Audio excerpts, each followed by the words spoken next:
మిత్రులారా నమస్తే. పరమభక్తి ముక్తిప్రదమైన పోతన భాగవతం దశమస్కంధానికి హృదయపూర్వక స్వాగతం.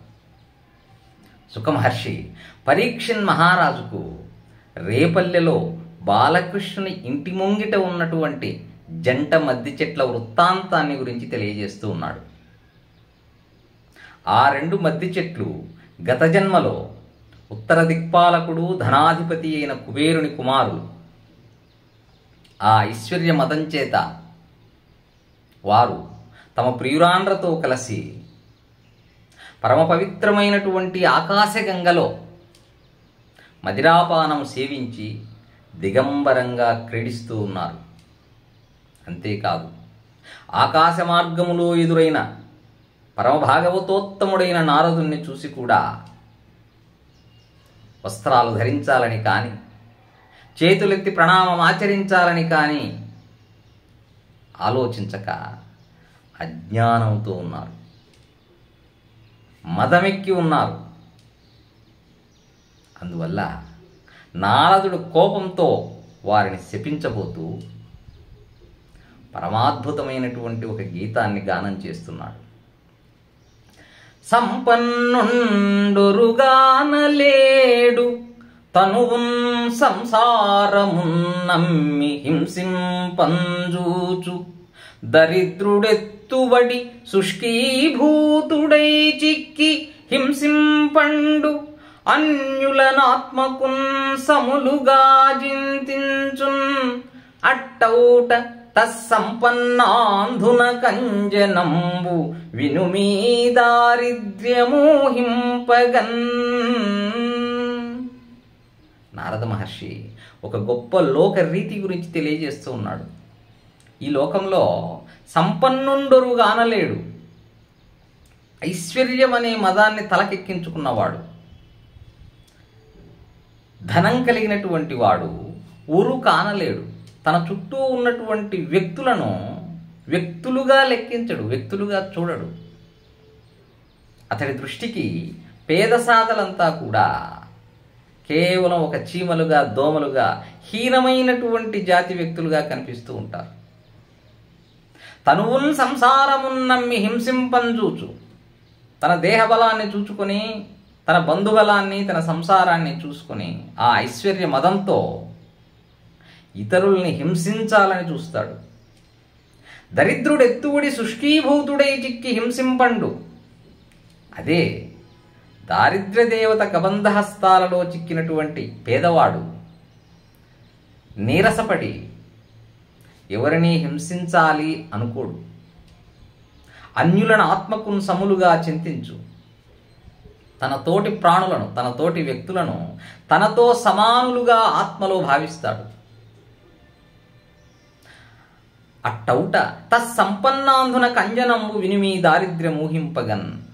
కాబట్టి ఈ ధనమదం చేత కళ్ళు మూసుకుపోయినటువంటి ఈ నలకూబర మణిగ్రీవులకు సరైన అంజనం, ఆ కంటి పొర తొలగించగలిగేది ఏది అంటే దారిద్ర్యమే.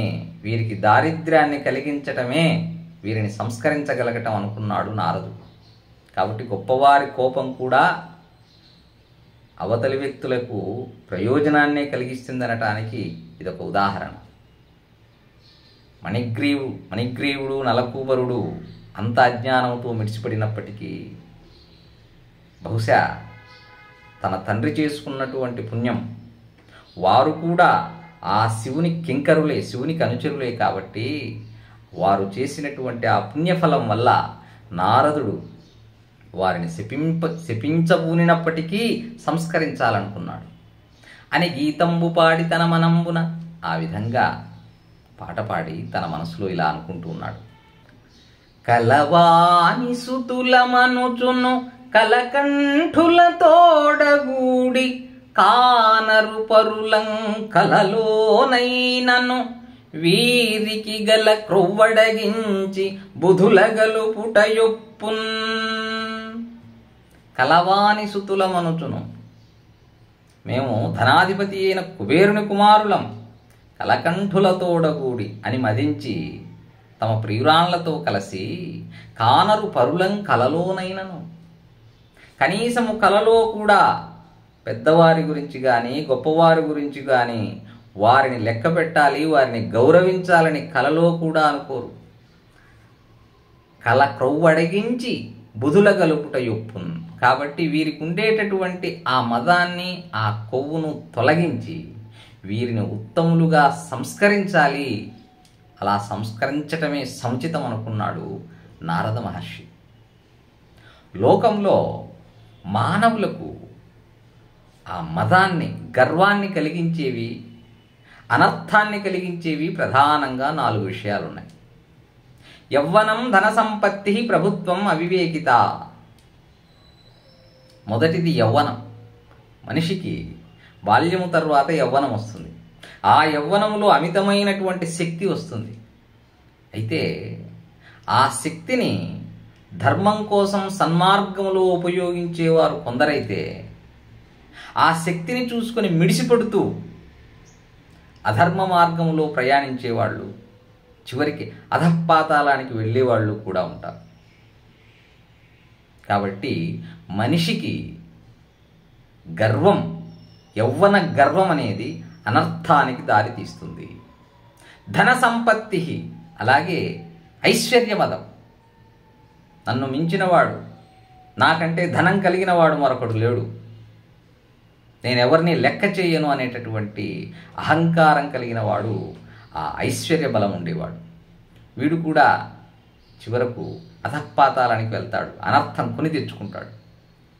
ప్రభుత్వం, అలాగే మానవుడికి జీవితంలో ఒక పదవి, ఒక అధికారం కలిగినప్పుడు అది భగవంతుడి ఆశీర్వాదంగా భావించి తమ ధర్మాన్ని నిర్వర్తించేవాళ్ళు కొందరైతే, ఆ అధికార కాంక్షతో, ఆ అధికార గర్వంతో అధర్మానికి పాటుపడేవాళ్ళు ఎంతోమంది. అలా అధికార మదంతో ప్రవర్తించేవాళ్ళు అనర్థాన్ని కొని తెచ్చుకుంటారు. అవివేకిత, అలాగే మరొకటి అజ్ఞానం, అవివేకం, మూర్ఖత్వం. కొంతమంది మూర్ఖత్వంతో తామెంతో బలవంతులమని, తమకెవరూ ఎదురు రాలేరని భావించి అనర్థాన్ని తెచ్చుకుంటారు. అయితే ఇక్కడ ఏకైకమప్యనర్థాయ కిము యత్ర చతుష్టయం. ఈ నలకూబర మణిగ్రీవులు ఆ 4 బలాల్ని కూడా, ఏవైతే అనర్థాన్ని కలిగించే యవ్వనం, ధనం, అధికారం, అవివేకం ఉన్నాయో, ఈ 4ంటిని కూడా 4 మదాల చేత మదించి ఉన్నారు. కాబట్టి ఇక వారి ప్రవర్తన చెప్పేదేముంది. కాబట్టి వారికి అనర్థం కలగక మానదు అని చింతించి విజ్ఞాన విశారదుండగు నారదుండు నలకూబర మణిగ్రీవులంజూచి మీరలు స్త్రీ మదాంధులరుగావున భూలోకంబున అర్జున తరువులై 100 దివ్య వర్షంబులుండుండట అట మీద గోవింద చరణారవింద పరిస్పందంబున. కాబట్టి ఎంతో గొప్ప విజ్ఞాన విశారదుడైనటువంటి నారద మహర్షి వారిని సంస్కరింపబూని, మీరు ఐశ్వర్యమదము, స్త్రీమదము చేత అంధులై ఉన్నారు.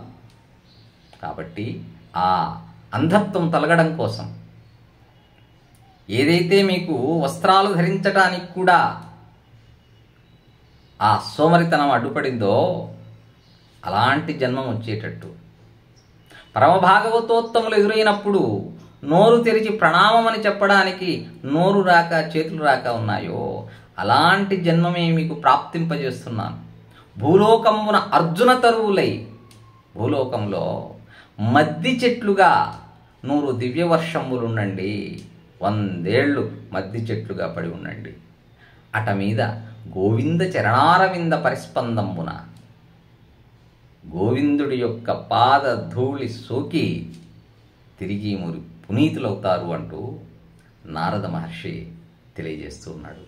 మిత్రులారా, తర్వాతి భాగాన్ని మరో వీడియోలో తెలుసుకునే ప్రయత్నం చేద్దాం. శుభం భూయాత్. హరి ఓం తత్సత్.